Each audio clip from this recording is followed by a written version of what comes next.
Okay, let's get into this. June 12th, 2025.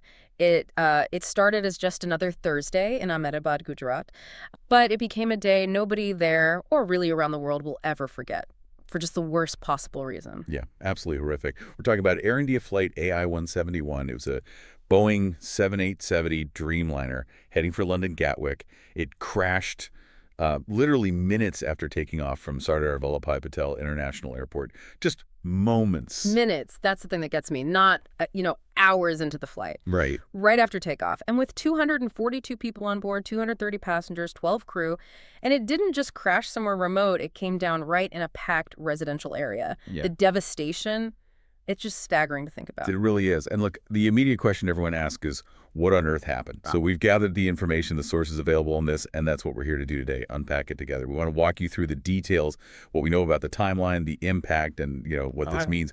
Basically, help make sense of the reality of that afternoon based on the information we have. Right. So let's set the scene. It's around 2 p.m. local time. This Dreamliner, AI171, it's on the tarmac, ready to go. Inside, 242 people. We know the breakdown. 169 Indians, 53 Brits, 7 Portuguese, 1 Canadian. In the cockpit, you've got Captain Sumit Saparwal, experienced over 8,200 flight hours, and First Officer Clive Kundar with about 1,100 hours, so experienced crew. And the plane itself, VT-A&B, wasn't particularly old. An 11-year-old 787-8, it had been flying for Air India since 2014. And crucially, it had actually just flown in from Delhi earlier that same day. No reported problems on that flight. Everything seemed, well, normal. Completely routine, it sounds like. The plane lines up on runway 23. At 1:38 p.m., it lifts off. Destination, London Gatwick. It's a busy route, right? Lots of connections, especially for the Gujarati community in the UK. And here's a really key point from the details you looked at. The weather is clear. No issues there, no fog, no storms, nothing obvious externally. Exactly. And this is where it all goes horribly, suddenly wrong. Yeah. Just seconds after takeoff, while it's still incredibly low, we're talking only 625 feet above the ground, the pilots send out a mayday call to air traffic control. A mayday. Wow. I mean, for anyone listening who doesn't know, that's the absolute highest level of distress signal. It means immediate life-threatening danger. Exactly. You never want to hear that, especially not from a plane that just left the ground. Precisely. It signals catastrophic failure right now. But what's so chilling so fast is that ATC tries to respond. They're trying to get details. And before they can even really establish communication, the plane just disappears from the radar screen. Disappears at 625 feet. Gone. At 1:39 p.m., less than a minute, maybe 50 seconds or so after taking off. Yeah. It just plummeted. And it didn't fall into an open area. It came down in Manganinagar. That's a residential area, right next to the airport, basically. The information we have is grim. It hit the dining hall of a hostel at BJ Medical College. Can you even imagine? A normal lunchtime, students eating, and then this? Reports describe this huge fireball, thick black smoke visible for miles. And those videos started circulating almost immediately, didn't they? Showing the plane low, flames visible, then vanishing behind buildings before that awful explosion. Yeah, the visuals are stark. The wreckage, the tail section, you could still see the registration, VT-A&B, sticking out of the hospital building. But the rest, fuselage parts, landing gear, debris scattered everywhere, all charred. It wasn't just a crash site. It was like an invasion into the middle of a community. The emergency response, though, sounds like it was incredibly fast. Firefighters, police, the NDRF, India's disaster response force teams mobilizing from nearby cities like Gandhinagar and Vadodara. They were searching through that rubble almost immediately. We heard over 90 personnel just from Gandhinagar initially.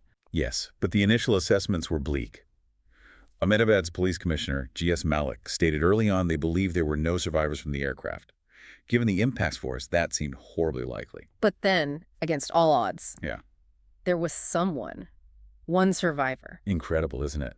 Vishwas Kumar Ramesh, a 38-year-old British national. We understand he was in seat 11A. His account is just harrowing. He described a loud bang about 30 seconds after takeoff, the plane going down, and somehow he escaped through an emergency window with relatively minor injuries. But he saw the devastation around him. Tragically, his brother, Ajay Kumar Resh, who was traveling with him, didn't make it. As far as all the reports indicate, Vishwas is the sole survivor from the 242 on board. It's almost unbelievable. A single point of light in such immense darkness, because the overall loss of life is just immense. By that evening, they'd recovered over 200 bodies, and everyone knew that number would rise, especially considering the ground casualties. Absolutely. The ground impact was devastating because of where it hit. that medical college hostel. It was full of students. The college dean, Meenakshi Parikh, confirmed at least 5 medical students were killed, others trapped. The Federation of All India Medical Associations mentioned students were actually having lunch when the plane struck the dining hall. And then the news about former Gujarat Chief Minister Vijay Rupani being on board. That sent shockwaves, didn't it? Confirmed by the state BJP spokesperson, reportedly heading to London to bring his wife home. Just awful. And looking at that passenger list, 217 adults, 11 children, 2 infants. Different nationalities, families, individuals, people going on holiday, going to work, students starting studies, people visiting relatives. It really hits home. It's not just a statistic. No, not at all. And the global reaction was immediate. Condolences pouring in. Pope Leo XIV, King Charles calling it appallingly tragic. Just waves of sympathy from everywhere. Now let's talk about the plane itself, the Dreamliner. This crash is a really significant and grim milestone. This is the Boeing 787's first fatal accident in its entire operational history. It started flying commercially back in 2011, so for nearly 15 years, over 1,100 of these jets flying worldwide.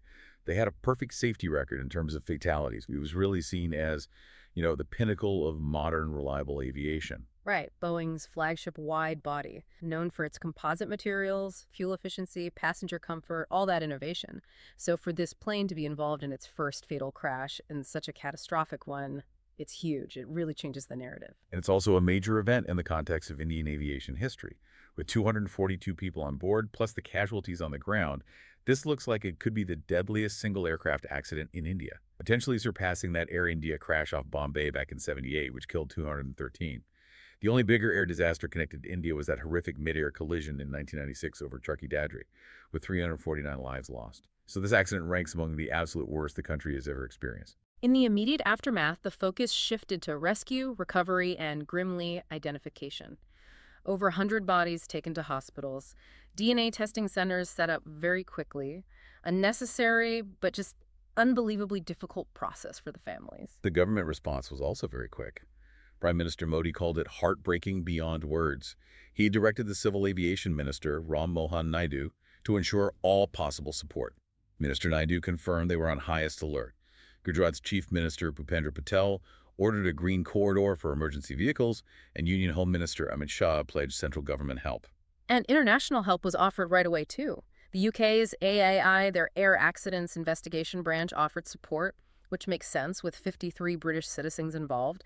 And the US NTSB, the National Transportation Safety Board, also sent investigators to assist India's own AAIB, who are leading the investigation. Boeing, naturally, issued a statement. They're gathering information. But you could see the immediate impact reports of their stock price dropping and pre-market trading right after the news broke. Huge pressure on them. And Air India, now owned by the Tata Group, they move fast, too. Emergency hotline for families, a reception center at Gatwick. Tata Sons announced substantial compensation, 1 crore rupees, which is about 86,000 pounds, for the families of each deceased passenger, plus covering medical costs for the injured. It's a necessary gesture of support, financially at least, in the face of such loss. So the big question everyone's asking, what caused it? And the answer right now is we just don't know. We don't. We know the weather was clear. We know the plane seemed fine earlier that day. But that Mayday call, seconds after takeoff, at only 625 feet, it screams sudden, extreme emergency. And vanishing from radar that quickly, it tells you how fast things went critical, utterly unsurvivable at that point. Right. Aviation experts are looking at those initial pieces. That low altitude, 625 feet, is a major focus. Was it struggling to climb? Why? There was some online chatter about the first officer's 1,100 hours, some saying it's low, but actually 1,100 hours is quite a bit of experience for an FO. But the altitude point is crucial. An emergency that low that soon after liftoff, when the plane is relatively slow, there's virtually no margin for error, no time or height to recover. And the 787, while having a great safety record overall, wasn't completely free from scrutiny before this, was it? We remember those whistleblower reports from 2024 about potentially improperly fastened fuselage sections. Boeing had said at the time it wasn't an immediate safety issue, but this crash inevitably brings that kind of question back. It certainly widens the possibilities for investigators. Could it be some kind of catastrophic structural failure linked to manufacturing? Or maybe a maintenance issue missed? Could it be pilot error, however unlikely that seems right now given the speed? Or something totally unpredictable, like, say, a foreign object ingestion into an engine right at liftoff? India's AAIB, with the UK and US teams assisting, has this enormous task. They'll be going through the flight data recorder, the cockpit voice recorder, the black boxes, and every scrap of wreckage. And we know these things take time. Air crash investigations are painstaking. It's like assembling a huge, complex jigsaw puzzle where many pieces are burnt or missing. It could easily be months, maybe even years, before we get a final report with official conclusions. Looking bigger picture, this is a massive wake-up call, especially for India's rapidly growing aviation sector. Safety standards have improved, but incidents like the Air India Express crash in 2020 are reminders that vigilance is constant, especially with expansion. This puts enormous pressure globally, really, on airlines, on regulators, to re-examine everything. And for Boeing, well, after the 737 MAX issues, this is another major hit to their reputation. The Dreamliner was supposed to be their big success story, untarnished.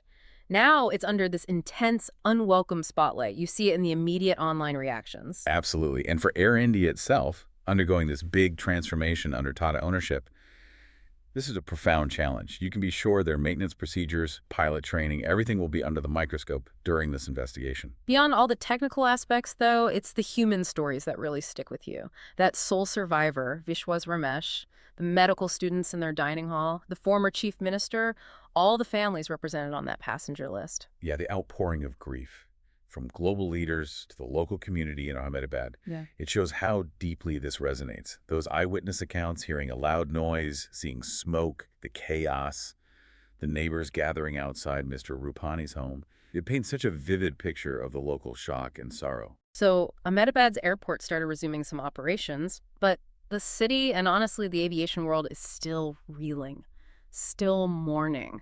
For the families waiting for answers, for identification, it's just an agonizing time. Those hotlines are critical lifelines right now. And while the compensation is important, nothing can replace the lives lost. It's just this tragedy, the sheer speed and scale of it, it's a brutal reminder, isn't it? A reminder of the risks that, even with all our technology and safety measures, still exist in flying. Statistically, yes, it's incredibly safe. But when things go wrong, they can go wrong catastrophically fast. So just to recap where we are, we've looked at the timeline leading up to the crash, the awful impact in Meganagar, the human stories of the survivor, the victims, the historical context for the Dreamliner and Indian aviation, and that immediate global response. And the investigation is underway. India's AAIB is leading, with help from the UK and US NTSB. It's a huge task, analyzing flight recorders, wreckage.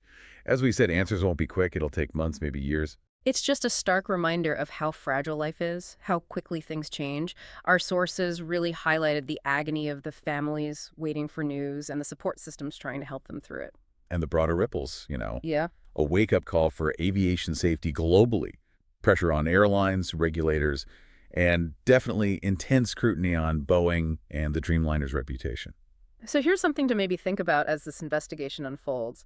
This was the very first fatal crash for the 787 Dreamliner, an aircraft known for its reliability. And it happened so incredibly fast right after takeoff from just 625 feet after that Mayday call. What does that specific rapid sequence tell us about the kinds of complex, sudden risks that might still be lurking, even in our most advanced aircraft? It's a really difficult question to sit with while we wait for answers. Indeed it is. Thank you for joining us for this deep dive today.